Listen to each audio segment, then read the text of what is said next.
السلام عليكم ورحمة الله. كي دايرين؟ لاباس عليكم؟ نتمنى من الله كل شيء يكون بخير وبصحة جيدة. اليوم هنا بغيت نشارك معكم هاد الكوكيز، كوكيز براوني او كوكيز الامريكي اللي كيعجب الوليدات. والصراحة ما فيش ديك المواد اللي نحاول حنا نعطيو لوليداتنا الحاجه اللي غتكون يعني اقل ضرر. من كيطيب وكيسالي كنقدروا نشدوا كل وحده وكنديروها في هذا السلوفان. هذا السلوفان كل واحد عنده، يعني ماشي غناخذوا ديك الساشيه ولا هذا. من كيكونوا الوليدات ماشيين للمدرسه كنشدوا كل وحده وكنديروها لهم في هذا السلوفان هذا، كنديروها لهم بهذا الشكل هذا باش يجيهم بحال زعما تكرهم الشري. كنحطوه لهم في ديك السبيره ديال الكوتي ديالهم وكنعطيها لهم. بالنسبه لطريقه المقادير وطريقه تحضير هذا الكوكيز تبعوا معايا الفيديو من الاول للاخير. نتمنى يعجبكم الفيديو. عجبكم الفيديو ديروا جيم وشاركوا مع احبابكم واصحابكم. ولا فهمتوش اي حاجه في هاد المقادير هذا الكوكيز هذا خلوها لي في التعليق. نبداو على بركه الله. بسم الله الرحمن الرحيم. اللهم صل وسلم على سيدنا محمد. بالنسبه لمقادير هذا الكوكيز عندي هنا 250 غرام زبده نوعيه ممتازه، خماره ديال الحلوى، 3 البيضات، كاس ديال سكر حبيبات او سكر الخشب، يعني ما يعادل تقريبا واحد 150 غرام، تقريبا 6 المعالق كبار عامرين.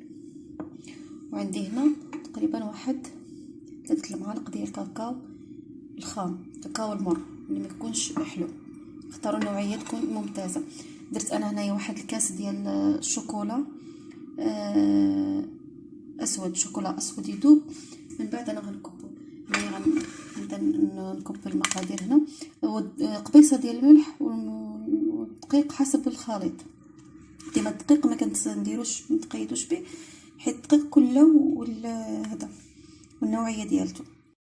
من بعد ما خلطنا الخليط انا زدت ليه واحد شويه ديال اللوز مهرمش، وهذا اختياري. انا كنضيف هذاك الكاس ديال الشوكولا اللي ذوبته، ضروري يكون شوكولا نوعيه ممتازه. اختاروا اي نوعيه نتوما كتفضلوها، ذوبوها. تقريبا واحد 100 غرام ديال الشوكولا طيبه. انا دخلت الخليط عاد كبيت عليه الشوكولا باش مع سخون شويه ما يخسرش ليا داك البيض.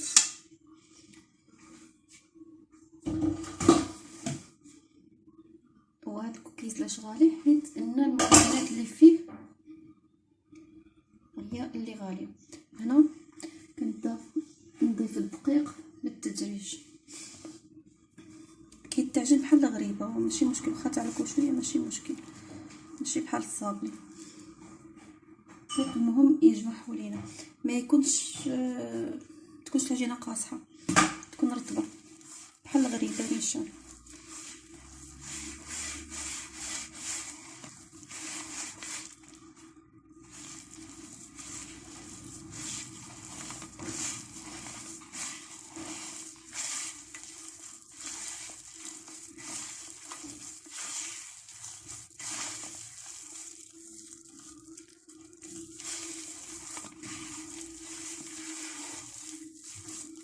كيباركم هذاك اللوز اللي حطيتو فيه والكركاع. بالنسبه للوز وهذا اختياري، باش ديروا ما ديروش. المهم المقادير الاخرى ضروري.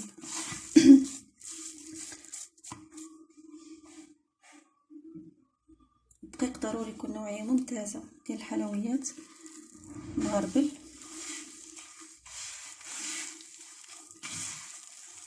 صافي انا هنايا هابط ما عندي.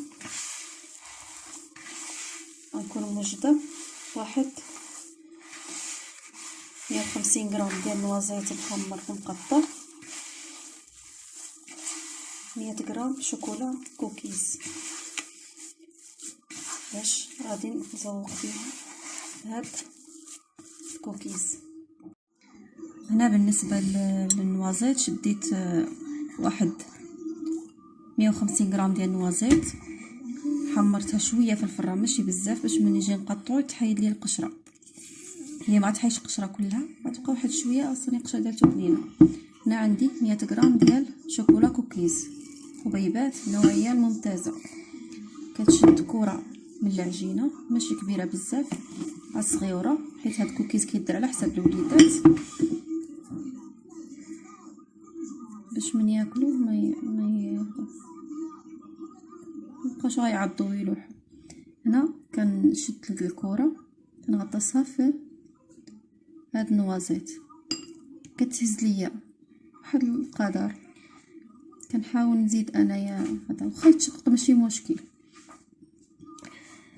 كنحطهم في الطاوله غتدخل في الفران. كنبدا ندير هاد الشوكولا حبيبات قياس انا اللي بغيت.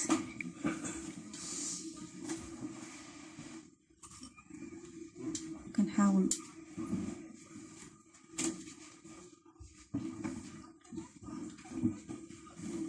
نعمر هاد الفراغات اللي كيكونوا ما بين النوازيت. معرفتش باين لكم ولا لا، نحاول نوضح اكثر. هنا كره من العجينه ماشي كبيره بزاف، تقريبا واحد 10 غرام. كنبسطها شويه، كنحطها في هاد النوازيت هذا اللي هزت بهذا الشكل هذا. كناخذ شوكولا حبيبات كندير في البلايص اللي ما فيهمش هذاك النوازيت. هي غتشقق واحد شويه ماشي مشكل. كنستفهم في الطاوه اللي غتدخل الفرن، كنشعل عليها الفرن غير من التحت عافيه مهيله ماشي مجهده حتى كيطيب لينا من التحت. ردوا البال حيت مع هو العجينه ديالته لونها اسود او اكحل ما غاديش يبان لينا. المهم نقلبوا بشويه لقيناها قبضت راسها صافي نشعلوا عليها من الفوق يبان لينا النوازيت تحمر صافي. هي راه ما كتاخذش بزاف ديال الطياب. المهم كنشعلوا عليها غير من التحت عافيه مهيله. كان الفران ديال الضوء 200 درجه، فران ديال الغاز نقصوا عليه البوطه. انا غنستمر حتى نكمل الكميه كامله ونديرها طيب ونوريكم كيفاش كيكون الشكل ديالو. ها هو الكوكيز ديالنا بعد ما طاب. من كيطيب كنخليوه شويه طاوه مع راكم عارفين الشوكولا وهاد الحبيبات ديال الشوكولا كيكونوا باقي ما قابطينش في ريوسهم. خليوه حتى كيبرد تماما، عاد كنهزوه كنستفوه في سبيره او علبه اللي كتكون تسد مزيان كنحتفظوا به. الصراحه كيجي بنين وريحه ديالته زوينه بزاف بزاف. الطاقه في الدار كنديروا للوليدات نديروا لهم حاجه اللي كتكون يعني مزيانه، يعني ندير لهم حاجه اللي تكون مزيانه. دابا نستخدم هنايا الشوكولا الغالي والاخر، يعني مره ياكلوا حاجه حلوه وتكون حاجه مزيانه احسن ما ياكلوا يعني دائما وتكون حاجه اللي كتكون ماشي ما كنعرفوش شنو هي داك المواد اللي كتكون فيها. درت هذيك المواد كتكون ملونه. نحاولوا نبعدوها على الوليدات ديالنا. نتمنى ان الفيديو ديال اليوم يكون عجبكم. الا عجبكم الفيديو شاركوه مع احبابكم واصحابكم وديروا لي جيم. ولا ما فهمتوش اي حاجه في هذا الفيديو هذا خليوها لي في التعليق ان شاء الله باذن الله نجاوبكم. شكرا للتتبع ديالكم وشكرا للثقه ديالكم والسلام عليكم.